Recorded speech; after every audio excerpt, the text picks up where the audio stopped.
Salam, selamat datang di Renungan Firman Suara Kebenaran. Mari kita mendengarkan renungan firman Tuhan yang berjudul Hubungan yang Putus. Pernahkah kita menggumuli bagaimana hidup sebagai umat pilihan Allah dalam realitas kehidupan setiap hari? Sebab kalau kita membaca Injil Matius, Markus, Lukas, apalagi Injil Yohanes, yang kita temukan adalah kehidupan Yesus dan murid-muridnya. Sedangkan Injil Yohanes penuh dengan pengajaran-pengajaran yang benar-benar bersifat falsafi. Sehingga kita tidak menemukan sambungan antara realitas hidup yang kita jalani hari ini dengan apa yang tertulis di dalam Matius, Markus, Lukas, apalagi Injil Yohanes.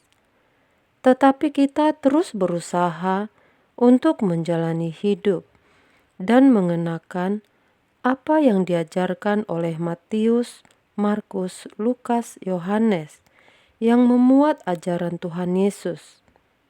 Sejatinya, kita sulit menemukan link dengan realitas hidup kita, kecuali bila Injil Matius, Markus, Lukas, Yohanes memuat kehidupan seperti kehidupan wajar manusia yang mencari nafkah, hidup dalam pernikahan, mengurus anak dengan berbagai persoalan hidup yang dijalani.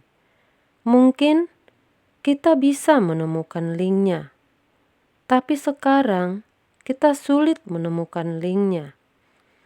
Tapi kita tetap menjalani hidup ini dan berusaha tetap menemukan kebenaran-kebenaran yang diajarkan Yesus. Kecuali kita melihat kehidupan bangsa Israel, yaitu bagaimana bangsa itu menjalani realitas hidup dari kehidupan Abraham, Ishak, Yakub, dan tokoh lainnya. Maka ada link yang bisa kita sambung.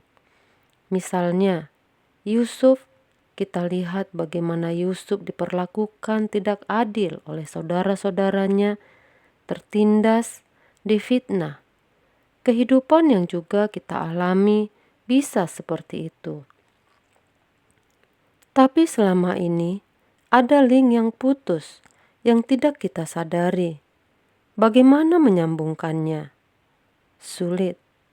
Kuncinya adalah kita kembali kepada Elohim Yahweh dan realitas hidup umat perjanjian lama yang mengalami hidup seperti kita. Bagaimana mereka berinteraksi dengan Allah, berhubungan dengan Allah yang nyata, dengan persoalan-persoalan yang dialami manusia pada umumnya. Sementara kalau kita membaca kehidupan Yesus, tidak dikisahkan bagaimana Yesus membuat kayu, menjual kayu, seperti kita bekerja hari ini, atau murid-muridnya yang bekerja. Tapi justru murid-muridnya keluar dari perahu dan jalannya. Matius keluar dari meja cukainya. Sulit nyambung karena persoalan hidupnya beda. Tapi kalau kita membawa diri kita ke persoalan Abraham, Ishak, Yakub, Yusuf, Daud, itu nyambung. Maka kita kembali kepada Elohim Yahweh, Allah yang benar, yang esa. Kita sambungkan ke sana. Setelah itu, barulah kita mengisi kehidupan kita dengan kebenaran-kebenaran yang diajarkan oleh Tuhan Yesus. Kita memaknainya dengan makna yang baru. Perjalanan bangsa Israel dari Mesir ke Kanaan adalah fakta, bukan dongeng. Mereka harus menjalani padang gurun, paling tidak sekitar 2 juta orang dengan segala pergumulannya. Kita juga dengan segala pergumulan hidup mengarungi dunia ini. Hanya bedanya, kalau bangsa Israel menuju Kanaan duniawi, kita menuju Kanaan surgawi. Pergumulan Yusuf berhadapan dengan saudara-saudaranya, diperlakukan tidak baik, dijahat-jahati, dibuang, nyaris mati, difitnah oleh Nyonya Potifar, masuk penjara. Fakta itu juga kita alami, dijahati saudara sendiri, diperlakukan tidak adil oleh orang di sekitar kita, dikriminalisasi, kita juga mengalami. Tetapi isi dan kualitasnya beda.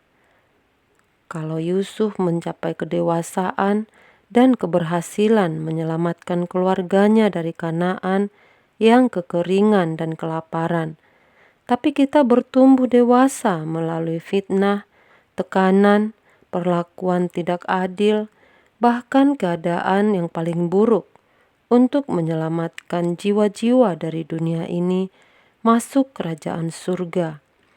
Daud dari seorang penjaga kambing domba dipilih menjadi raja, tapi tidak gampang.